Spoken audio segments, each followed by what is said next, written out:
So are your spiritual centers blocking your life? Hi, I'm Rev Andrew Bozeman, and this is On the Wings of Your Mind. So the question is, are your spiritual centers blocking your life? You know, we've been talking about spiritual centers, energy centers, over the last few days, and this is day 3 of our discussion on rebalancing and healing those energy centers in our body. So today we're going to work on the throat and the third eye centers. Now, as we've discussed over the last week, there are 7 energy centers within the body and 1 floating above the body. So let's look at their locations one more time. First, we've got the root chakra, which is at the base of the spine. Second, we've got the sacral chakra, which is 2 inches below the navel. Then we've got the solar plexus chakra, which is 2 inches above the navel, slightly below the chest. Then we've got the heart center, which is over the heart in the middle of the chest. Then we've got the throat, which is here at the base of the neck.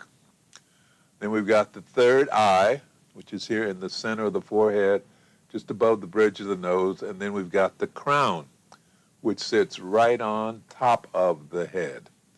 And then in addition to that's all the ones that are in the body. Then outside of the body, we've got the 8th or soul star energy center, which floats about 40 meters above the head. Okay. Now, what I'd like you to do is press the thumbs up button, and if you haven't already done so, please choose to subscribe.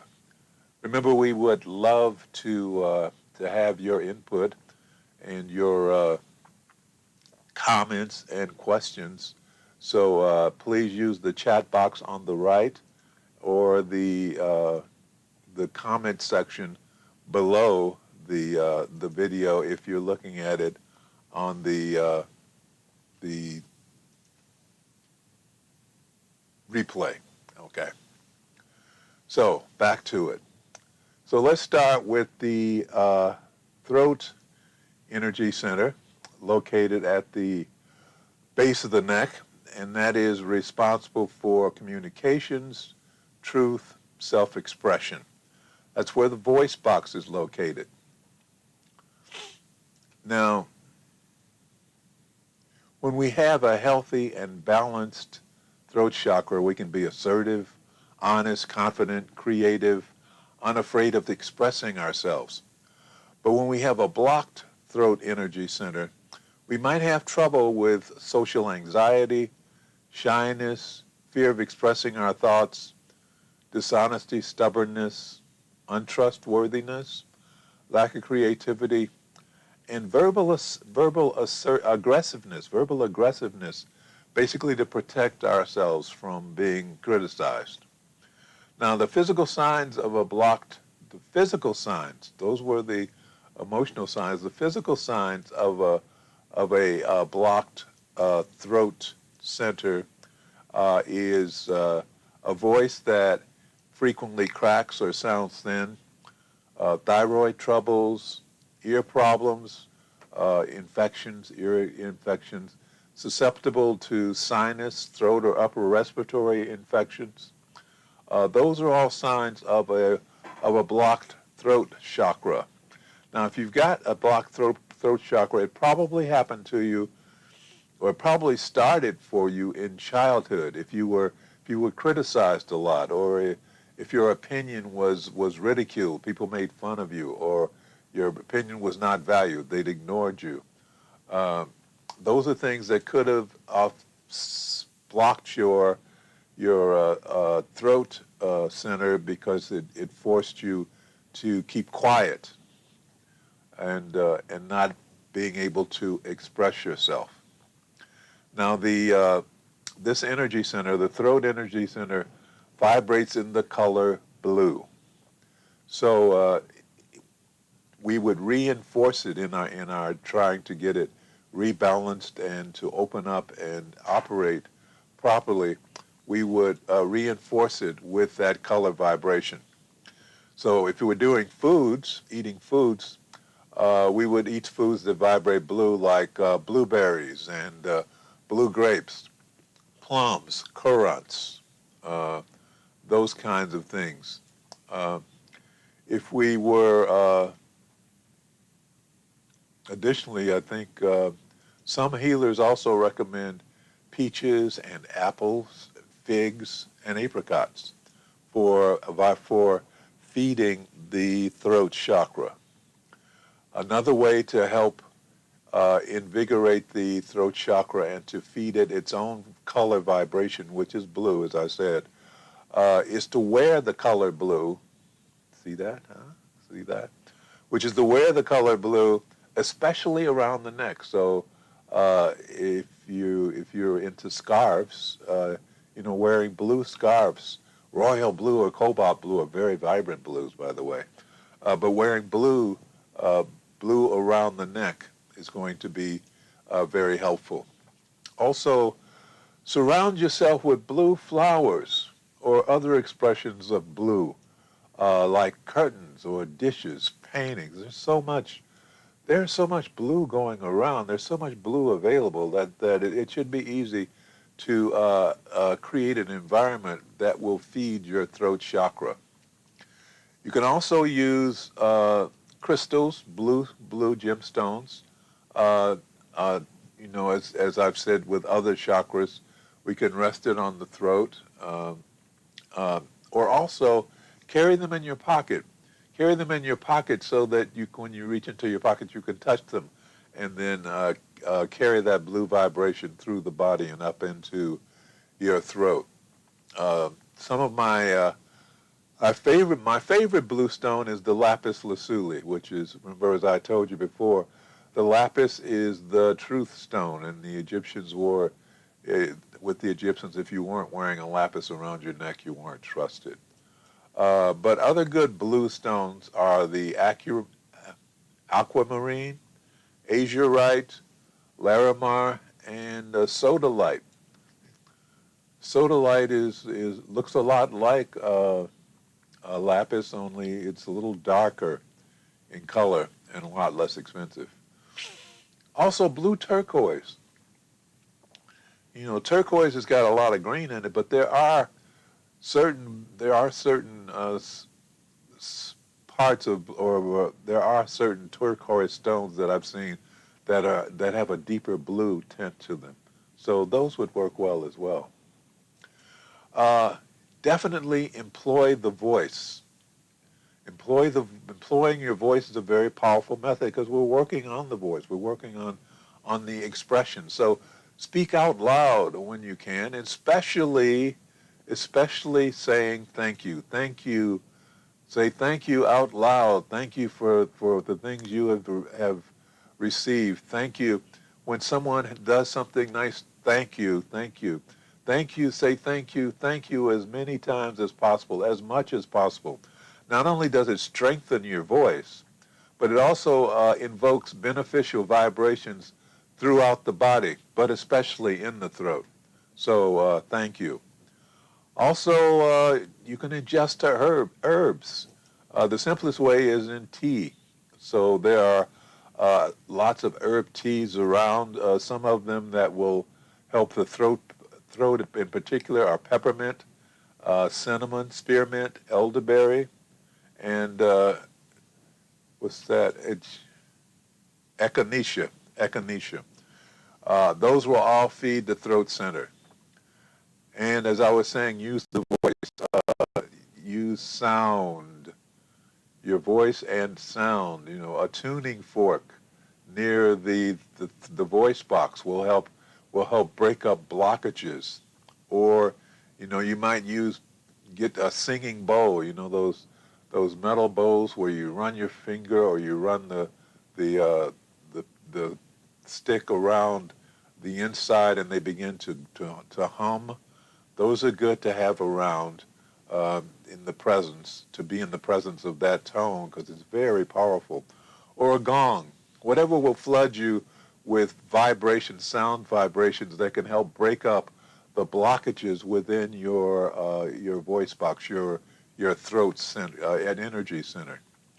And as I said, get in the habit of expressing yourself, because one of the signs of blockages is that you're reluctant to express yourself. So get into the habit of expressing yourself.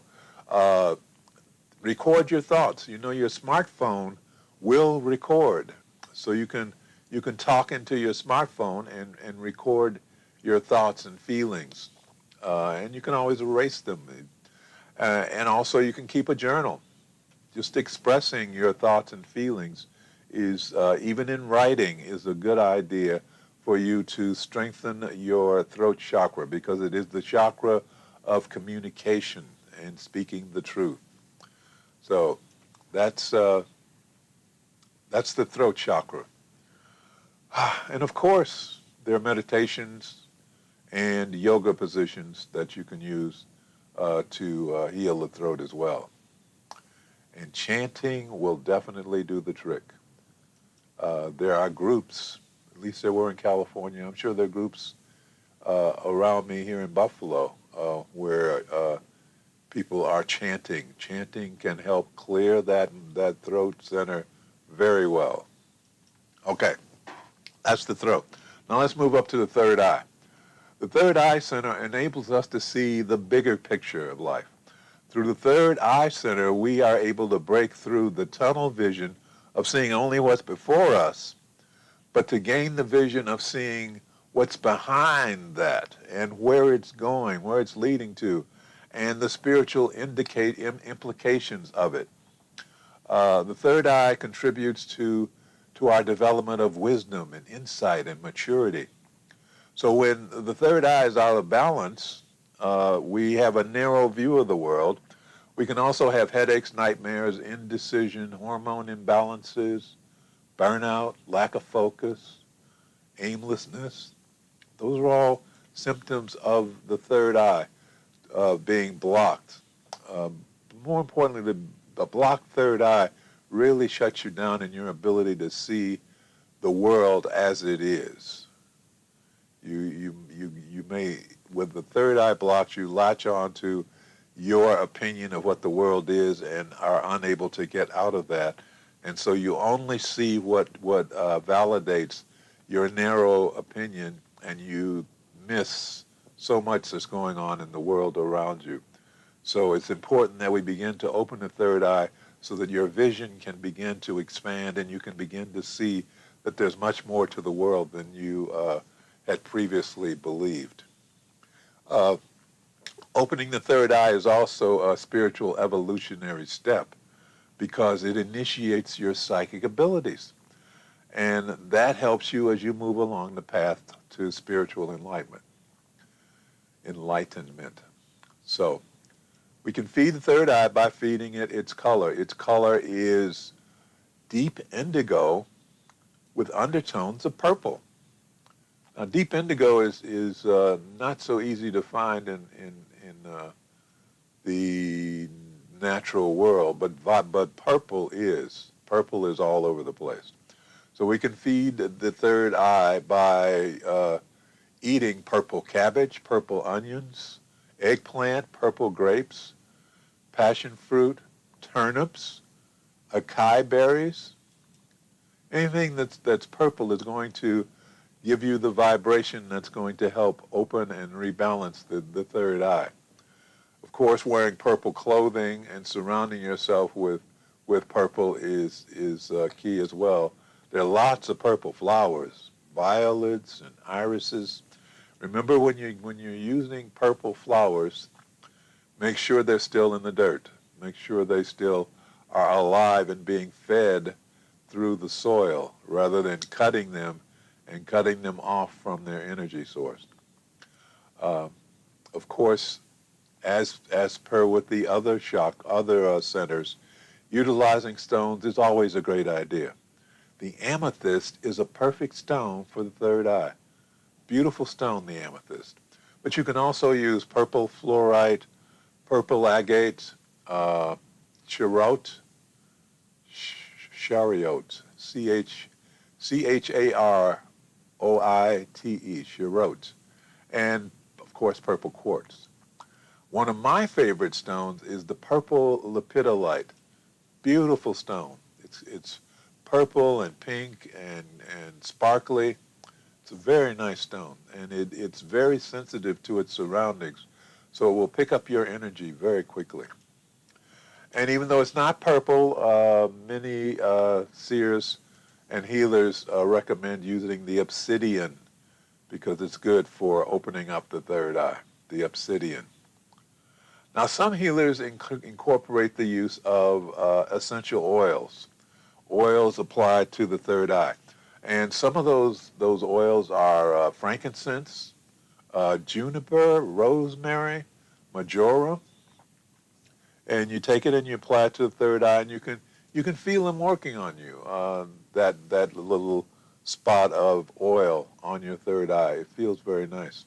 One of the things that my spiritual teacher, Norma Tringali, taught me was that if you really want to charge your third eye, attach a bendy dot or something that attracts attention to your third eye.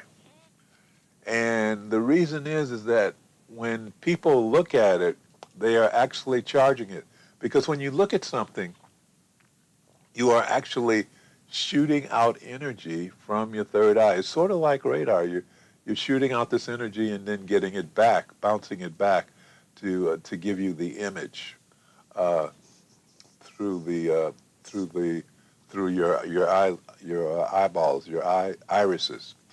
So forcing people to look at your third eye by putting something there is going to attract the kind of energy that you need to feed it.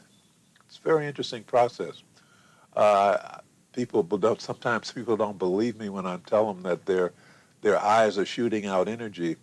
But have you noticed your windshield wipers? Your windshield wipers, the first place they break down is directly in front of the eye, because your eye shooting out that energy, especially as you strain to look through the rain, are actually breaking down the rubber on that windshield wiper at that one spot. So that's why that's the spot that breaks down first, because your eyes are shooting out this beam of energy. You see it in the X-Men. It's true. You're doing it as well. Of course, there are meditations. There are yoga positions. Both are designed to energize the third eye. So there it is. We've discussed the steps in healing, strengthening, and energizing the throat, and to enhance your ability to communicate your truth out into the world. And we also worked on healing and opening the third eye, which is going to expand your vision and also begin to activate your psychic abilities as you move higher towards enlightenment. So next, tomorrow actually, we're going to be doing the top two. We're heading for the top. So we're going to take on the 7th and 8th chakra, which is the crown on the top of the head, and the soul star, which is 40 centimeters, 16 inches above the head. So looking forward to that. Working on those, that's going to take you into a whole new world of existence, a whole new level. So I'm looking forward to seeing you tomorrow and working on that. In the meantime, let's close with prayer. Thank you, Infinite Intelligence, for bringing us together in this life so that we may become spiritual warriors and join in the work that we have come here to do. Thank you, Infinite Intelligence, for bringing us into this space of awareness and a deeper understanding of ourselves and our relationship to life and infinite intelligence. Thank you for showing us who and what we really are. We open our minds and hearts to the truth of our being. We are the children of God. We are individualized expressions of infinite intelligence. And because we are part of the greater whole, we are beginning to understand our value to the continuity of life on this planet. And as we become channels of your power, infinite intelligence, we can feel your presence within ourselves and within our lives more and more. We know that as we feel your presence within our lives every day, we will rise because we are no longer cut off from you by being immersed in the darkness of fear, anger, and unforgiveness. So we are now restoring our connection through the grace of forgiveness, knowing that as we learn to forgive ourselves for the pain that we have caused to ourselves, and if we learn to forgive those who have inflicted pain upon us, our connections will grow stronger, and our lives will grow happier and healthier and more prosperous. And for this we are truly grateful. As above, so below, as within, so without, and so it is. Amen. Again, please click on the thumbs up button. Would love to thank you for watching us. Would love to hear from you, your comments, your thoughts, your questions. I really look forward to that. So until tomorrow, looking forward to seeing you then. Until tomorrow, this is On the Wings of Your Mind, and I am Reverend Andrew Bozeman.